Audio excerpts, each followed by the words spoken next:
quero saudar o povo de Deus com a santa e gloriosa paz do Senhor. Amém? O meu nome é Marcelo Souza Castelo Branco. Eu faço parte do Ministério Batista Filho do Rei, ao qual tem como presidente o pastor Paulo Armando Castelo Branco. Nessa tarde eu quero tratar de uns dos assuntos que para muitos é polêmico, mas na verdade é um assunto que, observado a história e o seu contexto, é um assunto fácil de se tratar e de se explicar. O assunto que eu quero tratar com vocês nessa tarde, ele está registrado em 2 Coríntios, capítulo 3, versículo 6, onde ele diz assim: o qual nos fez também capazes de ser ministro do Novo Testamento, não da letra, mas do Espírito, porque a letra mata e o Espírito ele vivifica. Primeiro passo que nós devemos observar é que o apóstolo Paulo ele era um homem culto. Paulo ele era um poliglota, um homem que falava no mínimo 4 línguas. Paulo ele falava o latim, Paulo ele falava que era a língua romana, Paulo ele falava a língua hebraica, a sua língua de nascença. Paulo ele falava o grego koiné, que era o grego simples de sua época, como Paulo também falava o grego avançado, que era o grego clássico. E nesse ponto, aonde o versículo fala que a letra mata, parece até um paradoxo, Paulo falando contra a questão da letra. Só que nós precisamos entender o que é que essa letra está se referindo na passagem bíblica e precisamos entender o contexto dos dias de Paulo, para quem Paulo escreveu essa carta e por que Paulo ele fala desta forma. Paulo ele escreve essa carta à congregação cristã que está ali em Corinto. Paulo ele tinha uma congregação constituída por ele mesmo, ao qual ele próprio doutrinou. Paulo escreveu a sua primeira carta trazendo admoestações duras para essa congregação. Depois Paulo ele fica ansioso para saber como foi que os irmãos aceitaram essa carta doutrinária da sua parte. Então ele envia a Tito, talvez Timóteo tenha ido junto, mas o certo é que Tito ele foi. E Tito ele chega lá e ele fica sabendo de como a carta repercutiu no meio do povo de Deus. Então Tito ele envia mensagem para Paulo dizendo: Paulo, olhe, a carta ela foi aceita por muitos da congregação. Teve uma grande aceitação. Mas Paulo, existe uma minoria que tem resistência àquilo que você falou na carta.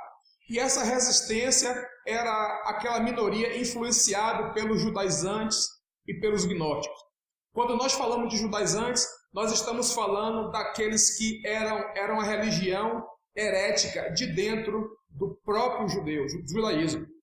Então o que acontece? Os judaizantes, eles queriam que os novos convertidos que estivessem aceitando a Jesus praticassem todos os rituais cerimoniais da lei de Moisés.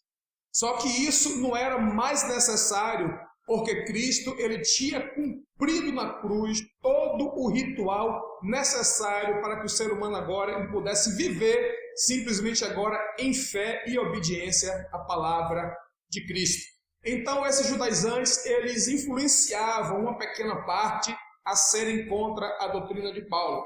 Então Paulo agora ele vai escrever a segunda carta. Essa carta Paulo ele vai fazer agradecimentos à igreja de Corinto por ter aceito, as suas admoestações. Paulo vai agradecer à igreja de Corinto pelo fato de eles terem entendido a necessidade de se fazer coleta para os crentes pobres que estavam em Jerusalém. Então Paulo ele vai defender também o seu apostolado. Eles não aceitavam o apostolado de Paulo porque eles diziam que Paulo ele não tinha as credenciais, não possuía as credenciais necessárias para ser um apóstolo de Cristo. E que credenciais era essa? Paulo teria que ter andado com o próprio Jesus Cristo e visto com os seus olhos, que se chama de testemunha ocular de todos os feitos que Jesus Cristo ele fez em sua caminhada e em seus ensinamentos pelas aldeias circunvizinhas da onde ele morava. Mas Paulo, nós sabemos que Paulo foi chamado pelo próprio Cristo. Paulo foi chamado com poder e foi-lhe mostrado o quanto era necessário padecer pelo Evangelho de Cristo. Então Paulo ele vai escrever que a letra ela mata, mas que o Espírito ele vivifica. Quando Paulo ele se refere à letra, Paulo ele não está falando sobre conhecimento. Existe uma grande diferença. O que é conhecimento? Conhecimento ele é o ato ou efeito de conhecer, um ato de perceber ou compreender por meio da razão ou da experiência. Quando Paulo ele fala aqui da letra, Paulo não está desfazendo e nem influenciando ou fazendo algum tipo de apologia ao não estudo das Escrituras com responsabilidade. Paulo está dizendo o seguinte, para os judaizantes, a lei de Moisés, ela matava. Por quê? A lei de Moisés que foi dada ao próprio Moisés no Monte Sinai, escrito em tábuas pelos dedos do próprio Deus, era uma lei que ela tinha mandamentos e ordenanças. E que essas leis e essas ordenanças, elas não fossem seguidas à risca como Deus ele tinha instruído a Moisés, aquele que não obedecesse, ele iria morrer pela lei, pelo não cumprimento da lei. Um exemplo, 613 leis aproximadamente, elas foram escritas. E dessas 613 leis, 365 aproximadamente, elas matavam se não fosse obedecida. Um exemplo de uma lei que matava, se um filho ele fosse desobediente a seu pai e a sua mãe, esse filho ele era apresentado diante da congregação e esse filho ele era apedrejado. Se alguém se levantasse contra um profeta, um homem de Deus, ele era apedrejado. Se uma mulher ela adulterasse e traísse o seu marido, essa mulher ela era levada diante da porta da congregação e ela era apedrejada. Existia nesses dias a lei de Talião, que era uma lei que era conhecida como olho por olho e dente por dente. Você matou, você morria. Você desobedeceu, você morria. Então Paulo ele não está falando contra o conhecimento, contra aquele tempo que se investe em estudar e pregar, para pregar a palavra de Deus, né, de uma forma coesa, de uma forma bem impactante, de acordo com aquilo que as Escrituras ela pode nos oferecer. Nós precisamos gastar tempo, nós precisamos investir tempo no estudo da palavra de Deus. Então Paulo ele vai dizer, mas o Espírito é quem vivifica. A lei de Moisés ela matava, mas hoje Deus ele cravou nos seus corações a sua lei, nos seus corações. Então o Espírito de Deus, aquele que está conosco, a cada dia ele está nos instruindo e ele está nos mostrando aquilo que nós devemos fazer. A palavra do Senhor quando é lida, a palavra do Senhor quando ela é pregada, ela nos confronta a cada dia a nós melhorarmos, a cada dia nós entendermos que somos pecadores justificados, mas que somos pecadores e que precisamos lutar e vencer a cada dia esse pecado em nossas vidas, dizendo a Deus que nós não aceitamos.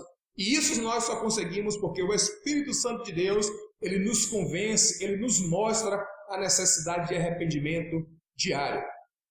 Hoje em dia nós estamos vivendo um evangelho de facilidade pela parte de muitos, porque nós sabemos que o evangelho ele só é um, mas nós estamos voltando ao tempo da lei. Se estão acrescentando muitas coisas ao evangelho. O evangelho genuíno, ele continua aqui na palavra de Deus, mas estão se acrescentando coisas à palavra de Deus. Hoje em dia nós temos a questão do neopentecostalismo. Quando nós falamos de neopentecostalismo, neo ele aponta para novo, pentecostalismo, Pentecoste, ou seja, um novo Pentecoste. E não existe novo Pentecoste. O único Pentecoste que existe é o Pentecoste bíblico, aquele o qual Deus ele mandou o seu Espírito Santo, capacitando aqueles 12 homens de forma inicial para que eles fossem pelo mundo antigo e pregassem toda a palavra que eles aprenderam com o mestre deles, Jesus Cristo de Nazaré. O neopentecostalismo em nossos dias hoje, eles estão trazendo inferência ao texto bíblico, ou seja, eles estão acrescentando coisas ao texto bíblico. E a palavra do Senhor vai dizer que ainda que um anjo do céu ele desça e vos pregue um outro evangelho, esse evangelho ele seja tido como anátema, seja tido como um evangelho mentiroso.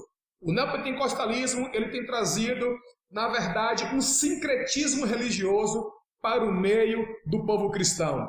Hoje o povo necessita de água ungida, hoje o povo necessita de sabonete ungido, de vassoura ungida, de rosa ungida. Hoje o povo, eles não andam sem uma garrafinha de óleo ungido do lado, porque ainda estão se fazendo apologia à questão de ritos, o qual, desde o tempo de Paulo, tudo isso ele foi deixado para trás, porque a lei ela representava o aio. O aio, ele literalmente significa aquele que conduz a criança à escola, é como o pedagogo. Então a lei ela guiou o povo de Deus até Jesus. Quando o povo de Deus ele encontra Jesus, ele se encontra agora diante do mestre dos mestres.